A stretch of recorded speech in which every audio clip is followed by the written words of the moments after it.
यह मोक्षदा एकादशी जो है मोक्ष देने वाली, ये मोक्ष प्रदान करने वाली, अनेक प्रकार के बड़े से बड़े और छोटे से छोटे समस्त पापों को नष्ट करने वाली।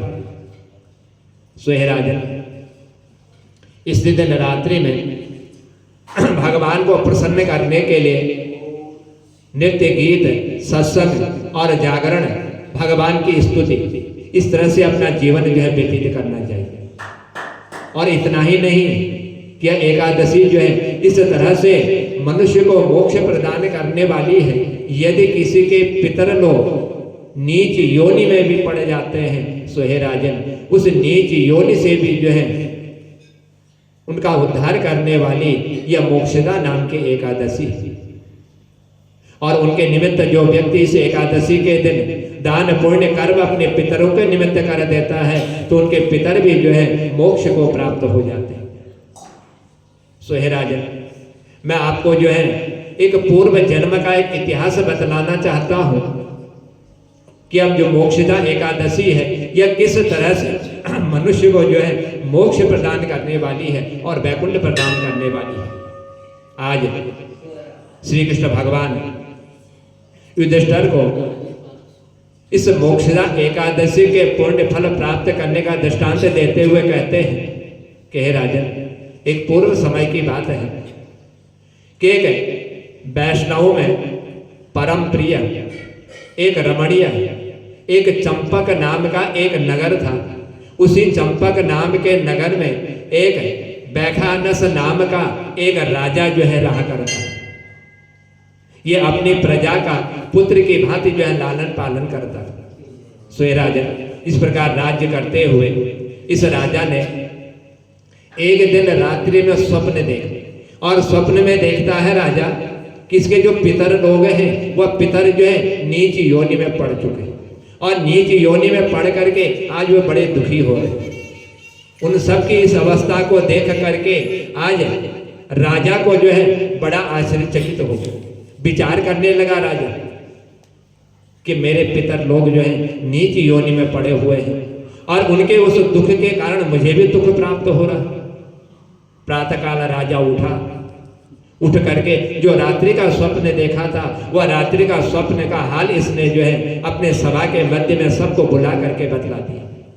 ब्राह्मण को भी बुलवाया और बड़े बड़े विद्वान लोगों को बुलवाया। जो रात्रि में स्वप्न देखा था वह स्वप्न सब कुछ इनको बतला दिया, और कहने लगा कि हे राजन, मैंने अपने पितरों को जो है नरक में गिरा हुआ देखा हुआ, और नरक में गिर करके मेरे पितर जो है रो रहे, उनके आंख से आंसू बह रहे हैं। और इतना ही नहीं, उन्होंने मुझसे कहा हुआ है कि तुम हमारे कुल के हो, तुम हमारे भाई हो, तुम हमारे बंधु हो, इसीलिए हमको जो है इस नरक के समुद्र से निकाल करके हम लोगों का तुम उद्धार करो। ऐसा मेरे पितरों ने सपने में मुझसे कहा हुआ है। इसलिए हे ब्राह्मण श्रेष्ठों, इस रूप में आज मेरे पितरों ने मुझे दर्शन दिया हुआ है, लेकिन अब मुझे चैन नहीं आ रही, मुझे बड़ी बेचैनी हो रही है, बड़ा दुख मुझे प्राप्त हो रहा है, क्योंकि मैं उनका जो है कुल का रहने वाला हूं, और मेरे ही पूर्वज जो है नीच योनि में पड़ करके आज दुखी होकर के आंसू बहा रहे हैं। अब मैं क्या करूं, मैं कहाँ जाऊं? या मेरा जो हृदय है, जो हृदय मेरा रो रहा है, यह हृदय आज मेरा कैसे शांत हो? इसलिए विद्वान ब्राह्मणों, आप मुझे कोई ऐसा उपाय बतला दीजिए, कोई व्रत हो जिस व्रत के करने से या नीच योनि से इनका उद्धार हो जाए, या कोई ऐसी तपस्या हो, या कोई ऐसा योग हो जिसको करने से ये जो मेरे पितर नरक में पड़ गए हैं इनका उद्धार हो जाए, इनका छुटकारा इनको प्राप्त हो जाए। ऐसा कोई मुझे उपाय बतलाने की कृपा की। मैं आज आपके मुखार बिंद से यह श्रवण करना चाहता हूँ। मुझे बलवान और साहसी पुत्र के जीते जी मेरे माता पिता नरक में पड़े हुए हैं, तो मुझे धिक्कार है कि मैं उनका पुत्र हो गया और मैं उनका उद्धार नहीं कर सकता। जो पुत्र अपने पिता का उद्धार नहीं कर सकता वह पुत्र जो है उनके पुत्र कहलाने लायक नहीं होता। मेरे होते हुए आज मेरे पितर जो है नरक में पड़ गए, इसीलिए मेरे पुत्र होने का कोई लाभ नहीं है। मैं तो उनका पुत्र तभी कहलाऊंगा जब मैं इनका उस नरक से उद्धार कर दूं। और ये पाप योनि से मोक्ष को प्राप्त कर जाएंगे। आज राजा की ऐसी वाणी सुन करके यह समस्त ब्राह्मण और ऋषि मंडल जो भी विराजमान से सब कहने लगे कि हे राजा, अब हम आपको अपने तुम्हारे जो पितर नरक योग में पहुंचे हुए इनका उद्धार करने का उपाय मैं तुम्हें बतलाता हूं कि आप जो है अपने इस राज्य से जहां आप रहते हो यहाँ के कुछ दूर जा करके एक पर्वत है, उस पर्वत पर एक मुनि जो तपस्वी है उनका एक आश्रम बना हुआ और वह जो है मनुष्य के भूत भविष्य और वर्तमान इन तीनों कालों को जो है जानने वाले हैं। उनको बहुत ज्ञान प्राप्त है, वह भविष्य की बातों को भी जानने जाते हैं। इसलिए हे राजन, आप एक काम कीजिए, आप उनके पास चले जाइए और वही जो है तुम्हें तुम्हारे पितरों को नीच योनि से इनका उद्धार करने का उपाय तुम्हें बतलाएंगे। आज यह ब्राह्मण की बात सुन करके यह बैखानस शीघ्र ही पर्वत के उस मुनि के आश्रम में पहुंच गया जहां पर इस ब्राह्मणों ने उस मुनि का स्थान बतलाया हुआ था। जो ये वहां पर पहुंचा, जाकर के मुनि को देखा, तपस्या में लीन थे, दंडवत प्रणाम किया और प्रणाम करते हुए मुनि के चरणों को आज इसने स्पर्श किया। और जब मुनि के चरणों को स्पर्श कर रहा था तो राजा ने बड़े प्रसन्न पूर्वक अपने राज्य के 7 अंगों की कुशल इनसे पूछनी प्रारंभ करी। कहा मुनि ने, कहे राजा, तुम्हारे राज्य में सब सुखी हैं, कोई दुखी तो नहीं है, किसी को कोई कष्ट तो नहीं है। यह राजा आज मुनि की ऐसी बातों को सुन करके कहने लगा कि हे स्वामी, मेरे राज्य में आपकी कृपा से सब सकुशल है, किसी को किसी प्रकार का कोई दुख नहीं है, किंतु मैंने जो है रात्रि में एक स्वप्न देखा है। स्वयं महाराज, स्वप्न मैंने ऐसा देखा कि मेरे जो पितर हैं वह पितर जो है नरक योनि में पड़े हुए, उनका उद्धार नहीं हो रहा है, वह रो रहे हैं, उनके आंख से आंसू गिर रहे हैं कि मेरे कुल में कोई ऐसा पुत्र हो जो हमें इस नरक से हमारा उद्धार कर दे, हमको मोक्ष प्रदान कर दे। स्वयं महाराज, अब आप ही बतलाइए किस पुण्य के प्रभाव से इनको इस नरक से जो है छुटकारा प्राप्त होगा, इस योनि से मुक्त प्राप्त होकर के यह जो है भगवान के सुंदर वैकुंठ धाम को प्राप्त हो जाएंगे। या मुझे आज आप बतलाने की कृपा कीजिए। आज राजा की ऐसी बात सुन करके जो मुनि तपस्वी से तपस्या कर रहे थे कहने लगे कि हे महाराज, इस पर्वत पर एक मुहूर्त तक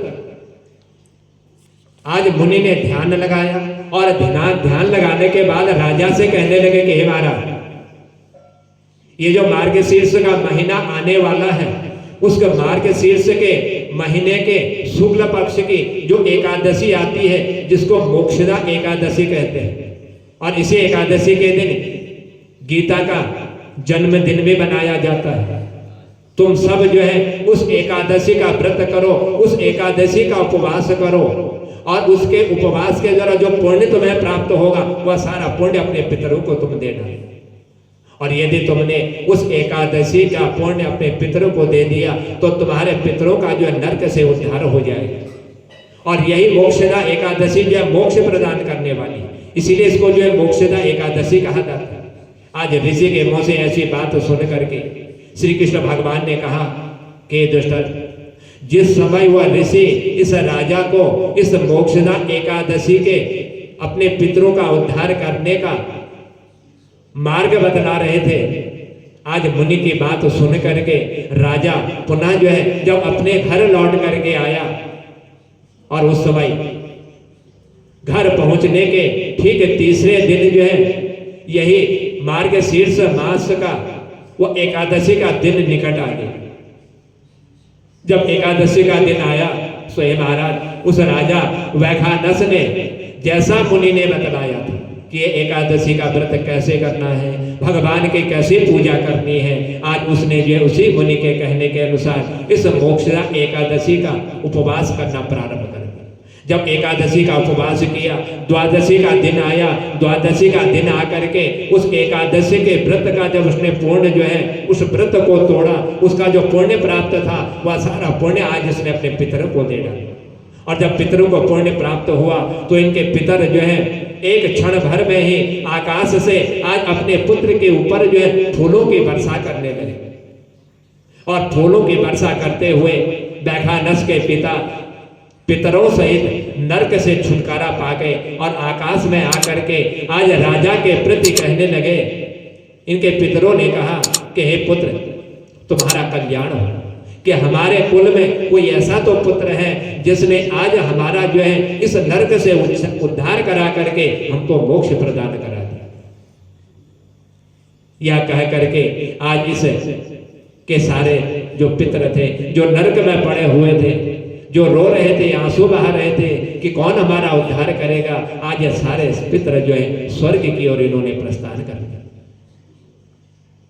सो हे राजन, जो इस प्रकार इस कल्याण में जो कल्याण करने वाली है, मोक्ष प्रदान करने वाली है, इस मोक्षदा एकादशी का जो व्रत कर लेते हैं या इस मोक्षदा एकादशी की जो कथा का श्रवण कर लेता है या किसी को इस कथा को सुना देता है, ये सब जो है अपने बड़े या छोटे जानबूझ करके किए हुए जो पाप होते हैं उन पापों से इनको जो है मुक्ति प्राप्त हो जाती है। और ये से संसार में अपने शरीर को त्याग करके मोक्ष को प्राप्त कर लेते हैं। इसलिए हे राजन, इसको मोक्ष का एकादशी कहा जाता है, जो मोक्ष को देने वाली है। यह एकादशी मनुष्यों के लिए जो है चिंतामणि के समान है। यह चिंता को दूर करने वाली है, चिंता को हरने वाली है और समस्त कामनाओं को पूर्ण करने वाली एकादशी। इसके पढ़ने से सुनने से मनुष्य को जो है बड़े से बड़े यज्ञों का फल जो है प्राप्त हो जाता है। इसलिए हे राजन, आप जो है इस एकादशी के व्रत करने से मनुष्य का जो उद्धार हो करके वह नरक के मार्ग को न जा करके स्वर्ग की ओर प्रस्थान करने वाला या मोक्षदा एकादशी का उत्तम व्रत सर्वश्रेष्ठ व्रत है।